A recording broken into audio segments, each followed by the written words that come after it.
The Legion Go 2 killer is finally here. Oh. And of course, we're talking about the ONEXPLAYER 3 with its 8.8-inch OLED and G3 Extreme. Oh, yeah. It's the final of the G3 Extreme devices that we've not talked about yet that's come out from Computex. And of course, it's the least of the mainstream, but we wanted to give it some love and some airtime here, talk about why it's really compelling and potentially a killer for the Legion Go 2, but also why you probably won't buy it. That's very true. Yeah. There's a lot to love about this, but there's a lot of skepticism as well. But yeah, I mean, straight off the bat, the thing looks brilliant. Like as a whole thing, pairing that Legion Go 2 just here with a G3 Extreme just sounds like the perfect G3 Extreme device, because 100%. That Legion Go 2 screen is just like phenomenal. Well, if you've not had a chance to see it in the flesh, just take our word for it. It is the best screen in a handheld right now. And I think it'd be very hard for anything to be better than that. Yeah. I can't imagine. For me personally, maybe an 8-inch variant would be better. Yeah. And not even Asus have hit that with their X20, and that's 7.4 and still a 16:9, so it's still not It's not comparable, yeah. Yeah, it's not comparable. I think if you had, for me, the perfect screen, because that's the selling point here, really, the perfect screen would be Switch 2 size. Oh. But this OLED with like 1100 nits HDR, BRR window between 30 and 144. Yeah.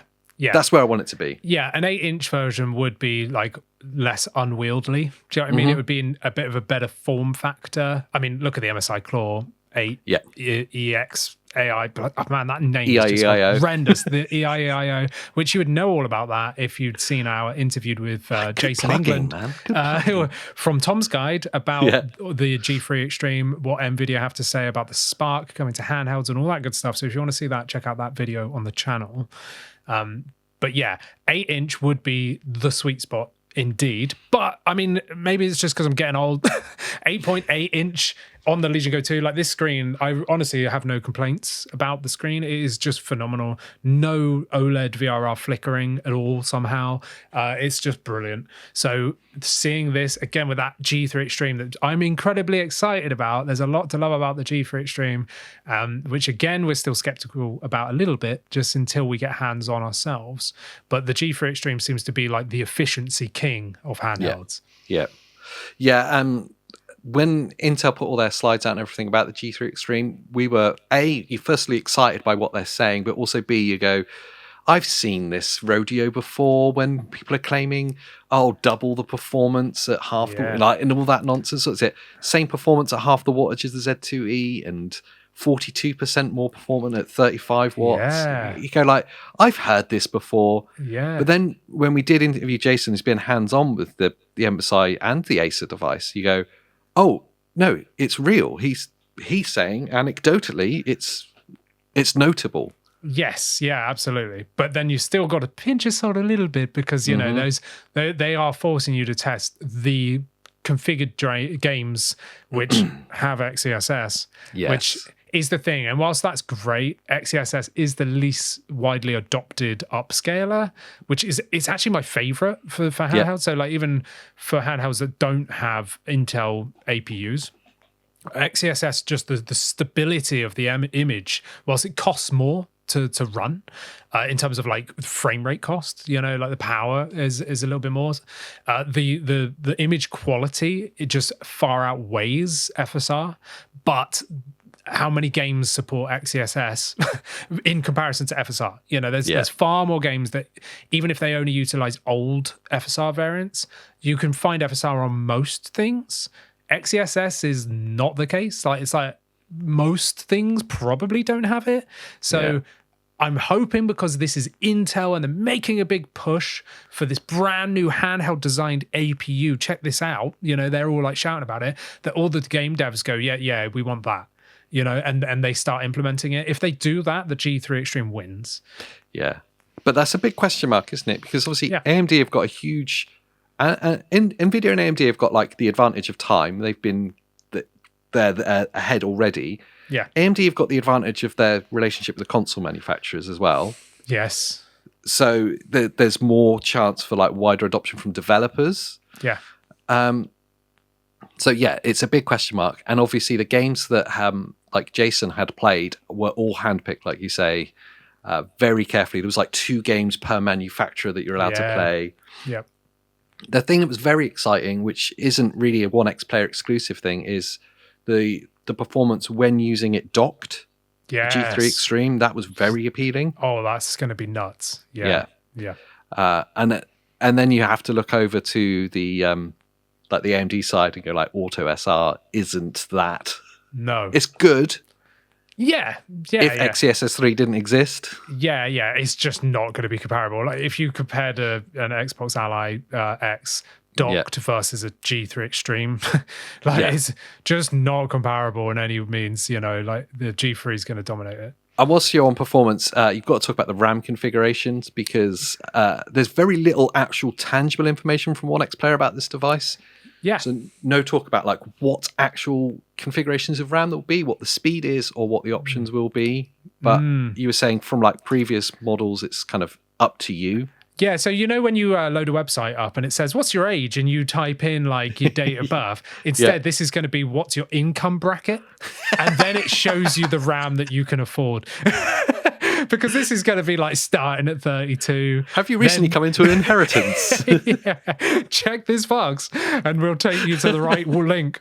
But yeah, so it will go like 32, 64, 96, 128 or whatever. It's going to be ridiculous.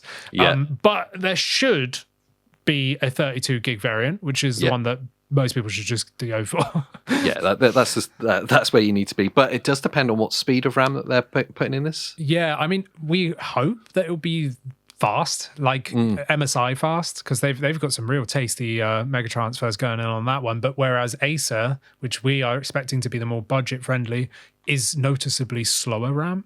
But this is ONEXPLAYER. It's normally like top end stuff in it, so we expect it'll be quick. Right, it's time for me to pay the 128KB bills for today's totally impartial video sponsor, and that's SILKLAND. And today we're lucky enough to introduce a brand that's fixing the single most overlooked part of your entire gaming setup. And look, we see it all the time. You spend hundreds or maybe even thousands on a brand new OLED TV, a high-end PC or a new console, and then you connect it all together with a 2-quid mystery cable you found at the bottom of the drawer that probably came bundled with some dodgy old DVD player from the market. It is a shambles.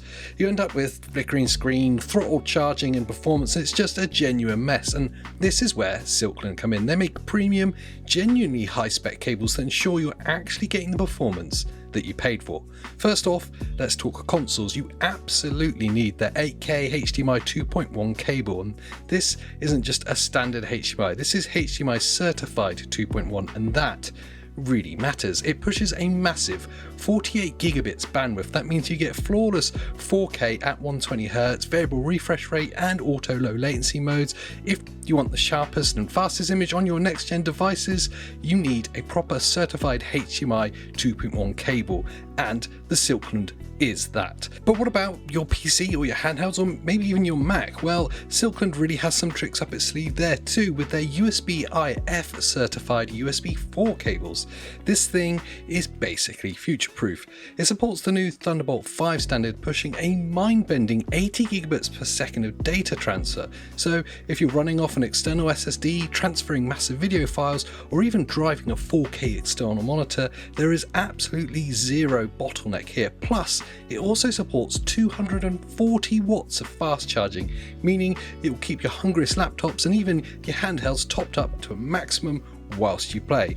Also, just kind of love how durable these feels. You're getting nylon braiding and reinforced connectors. I can throw this USB 4 cable into my backpack and I know it will flawlessly handle my displays, my storage, my charging without ever failing me. It's a proper chunky, high quality feeling cable. So if you want to stop bottlenecking your expensive hardware and finally upgrade your connections, this is it. Hit the link in the description to check out SILKLAND.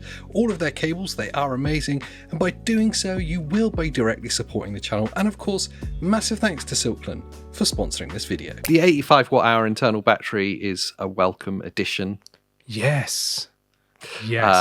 Because Well, I mean, one thing you will say is that the G3, the whole thing with the G3 lineup is the efficiency is really high. Yeah. So you probably won't be pushing it that high, but it's great to see that it's not some slapped on external power pack. That is my number one thing here, because whilst I love all the like looks of the 395 devices, they're AI Max, AMD Plus, whatever, all these numbers and letters, keyboard bashing, they all look great, those devices, but it's like, check out this massive backpack you got to slap on it, and it's like, oh man, that just kills the ergonomics. The weight's going to be like flipping over.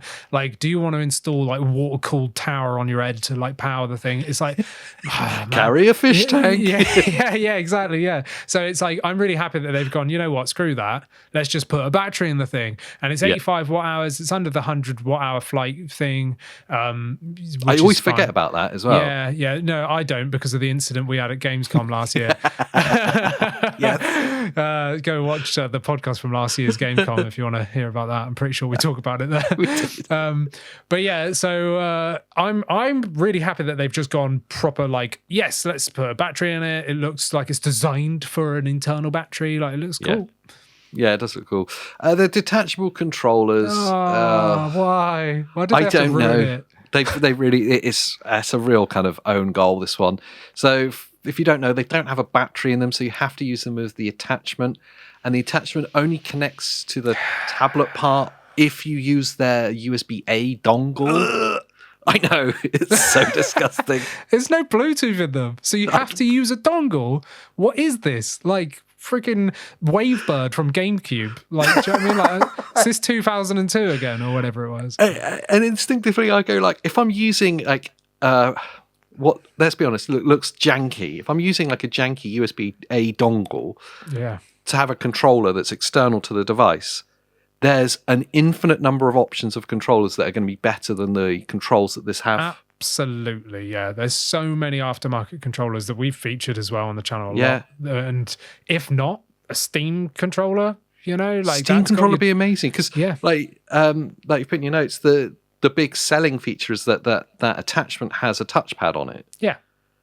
Okay, cool, but I guarantee it's not going to be as good as the ones that are on the Steam controller. Oh no, not at all. It's just not going to be. No. So why put detachable controllers on it in the first place? Yeah, I would be much happier if it just did away with that. Just had them attached. Like, I would actually prefer the Leisure Go 2 to have like all-in-one controls. Yeah, same. Whilst it's fine actually with the Leisure Go 2 because they actually have batteries in them, so you can use it tabletop mode, so you can prop it up and have the controllers like away. I do like that, but with this that has no batteries in the thing, it's like, it's just redundant. Just get rid of it, because now you've got another breaking point. To me, I'm thinking longevity wise, are they going to wiggle? Like, I hit the jackpot with my Legion Go 2. It's like there's no wiggle, whereas some people did get wiggle, like, you know, and it's that kind of thing. So I just wish it was just like a proper handheld, you know, in that regard. Yeah, and while I talk about controls, you might as well talk about that disgusting D-pad as well. Oh, it looks hideous. Yeah, it does. It looks hideous. It sticks off the device by like a centimeter, and it's clicky. Like, why? Like, couldn't they just rip off who they're ripping off here with the Leisure Go 2? Because this they've is obviously the best copied D-pad. homework already. So Yeah, exactly. Yeah, so that looks disgusting. And there's only 2 back paddles. And for a high-end device, I want 4. Yeah. No, I'm totally with you on that. It does have switch to put in micro switch, like hair triggers on the triggers. That's great. To switch from analog to micro switch. Love that. Yeah. I think it's missing on a lot of devices. Yeah, totally agree. I love it on all kind of the pro controllers that we use that it has that option. Yeah, it's great. But that's not enough to outweigh the fact that the D-pad does look horrendous. Looks bad, yeah. Yeah, which is a shame, because again, when you're going to be spending as much as this probably likely costs, you want like the best controls. Yeah, it's got to be perfect, isn't it? Because this is going to be the most expensive device that you'll buy. Yeah, from the G3 lineup for sure. You know. Yeah. And probably one of the main reasons this is one of the most expensive devices you buy is that screen, 8.8-inch OLED, 1100 nits HDR, VRR from 30 to 144 hertz. It is the same screen as the Legion Go 2, let's be honest. Yeah, it's going to be exactly the same. And it's what I love about the Legion Go 2. It's what makes me pick this up over everything is the screen. And I know I'm a hypocrite because when the G3 come out, it's like, oh, wow, like that's going to be great for performance-wise.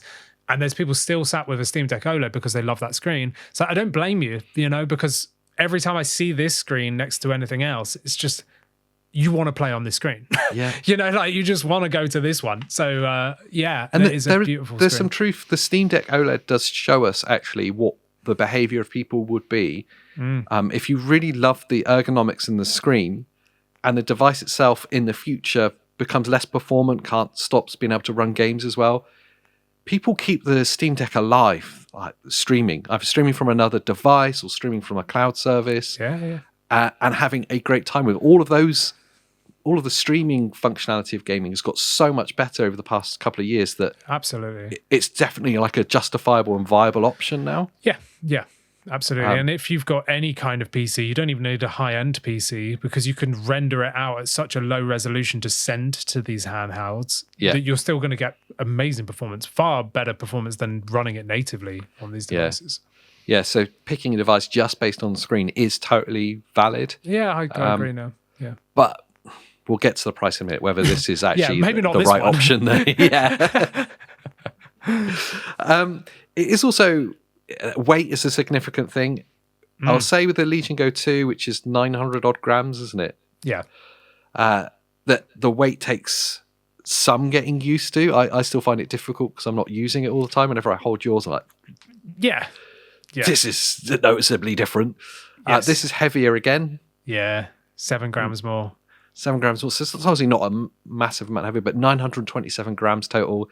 Basically a kilogram. It's a lot for a handheld. It's heavy for a lot of people, and you can't even do the Legion Go 2 trick that I do, which is get the kickstand out to rest on your lap or the like table, and then just kind of like hold the device, because this has got a brilliant like full size metal kickstand. The ONEXPLAYER just there only has like Switch 1 styly flip out kickstand, and whilst it looks cool, it's not going to be as versatile, because if you're trying to prop it on your leg, that one, do you know what I mean? It's just not going to happen because the device will tilt and all that. It's a lot of weight as well to be resting on like a one-sided kickstand. Yes. It doesn't fill you with a huge amount of confidence. The Switch 1 one was rubbish, and the awful. Switch 1 was one of the lightest devices that exist. Like, this is probably 3 times the weight of that. Oh yeah, easily. Significant. You've got a 3.5mm audio jack, USB-A 3.2, and 2 Thunderbolt 4s. Yes. Connectivity is good on it. Yeah, it's going to be good. You were saying before that they don't actually say that it's Thunderbolt 4 though. No, they USB-C. They said they're going to go with USB 4, which is weird because this is actually Intel. Intel owns Thunderbolt, so they could get away with using the Thunderbolt logo, which is just a lightning bolt with a 4 next to it. Do you know what I mean? Like, why didn't you do that? It's a lot odd, isn't it? It's probably just a copy and paste from the AMD listing. Yeah. They've just gone, let's reuse the same molding. Yeah. Unfortunately, it's not micro SD Express. Not as far as we know. So they've not come out and confirmed it. So I assume it's just micro SD. But they do have the other thing, which is mini SSD slot, which is mad. Yeah. No, it's it's mad, and it's going to be hellish expensive. That's the only thing. So it's just not very widely manufactured or adopted. So it's going to be super cool because it's going to be in blistering fast speeds without needing to crack open your device and reformat the device, reinstall an image onto it or whatever. You don't need to get your hands dirty. You just buy a mini SSD, slide it in the bottom, and away you go. You've just expanded your storage. So it's wicked, but I just think it's going to be really expensive. Yeah, it will be. It will be. Yeah. But yeah, it's wicked. It's what, to be fair, we can't criticize it because it's what we've been asking for from all of the other manufacturers. Yeah. When MSI claim that theirs is an easy swap 2280, you go like, it's nothing easy. Yeah. No, it's not easy at all. So more devices need to implement that. Yeah. And if they did, it would get cheaper for everyone. Yes. Yeah, absolutely. You'd hope. Oh, yeah. Maybe. The world is upside down now. Oh, it is, yeah. the thing I really dislike about this device, and maybe some people will really like it, you can let us know in the comments, but like the optional keyboard, I can't stand things that can't figure out what they are. Yeah, I get you. Are you a gaming device or not? Yeah. Because they're obviously pitching this as being like they did with the One X Mini 2, is it?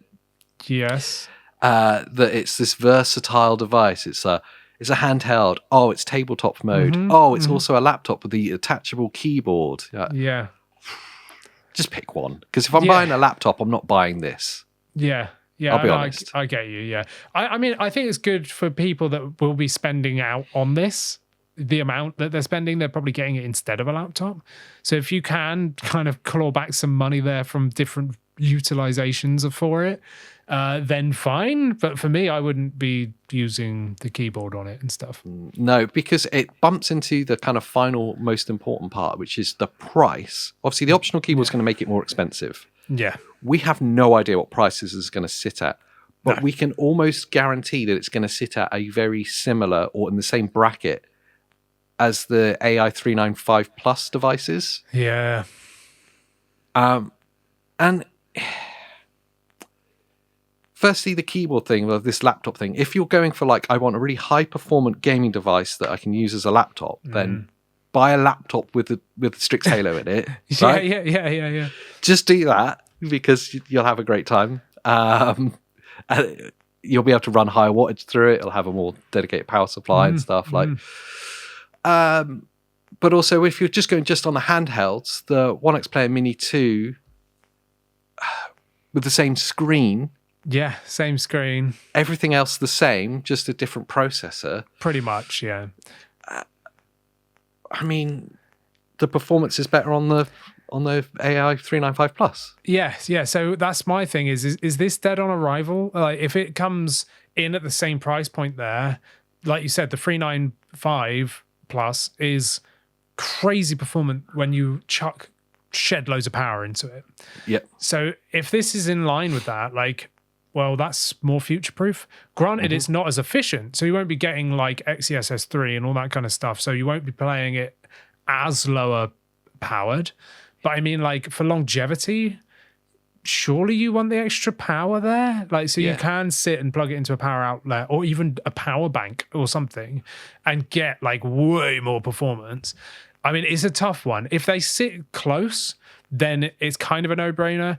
If there's a big gap in price, then it makes it more interesting. I like the efficiency side of it. You know, you're not hammering the parts, you're not like killing the APU by just throwing power into it, so it'd probably have better longevity in terms of like hardware life. But who knows? Like, we haven't tested them over time. And we don't know, I mean, most importantly, we don't know what price point the G3 Extreme devices from the main manufacturers are going to sit at yet. No. So we've got no kind of benchmark of like what the price could be. Is the Intel processors going to be a lot cheaper than the AMD ones in the devices, and the devices sit an average lower price, or are they going to be more expensive? Yeah. My gut instincts would say that the Intel's processors are going to be cheaper because they're made in the USA. Yeah. So they avoid some of the tax problems that are there, but that may just be just in America that they're cheaper. Yeah, possibly, yeah. And again, that's just the chip. Like, the rest of the device will be made elsewhere. It's a tough one. And this is ONEXPLAYER, and they're not very reliable in terms of like release dates.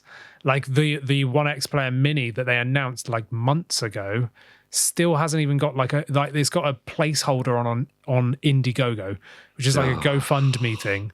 It's not even available to fund the thing yet for them to even make it. And someone said that it was like the 23rd of June that this one's going to come out, the ONEXPLAYER 3. It's like, but that equally has a placeholder on Indiegogo with no means to support it. So what, is it actually going live on Indiegogo on the 23rd? And then they have to meet the like price cap? And then it goes into production? Like, are we like 6 months off this yet? Or like, what's going on? Do you know what I mean? Like, I don't get it. Like, when MSI say, okay, June 23rd, I expect pre-orders to be up then. And you'll receive them within several weeks around that time. But with this, it's just like, who knows?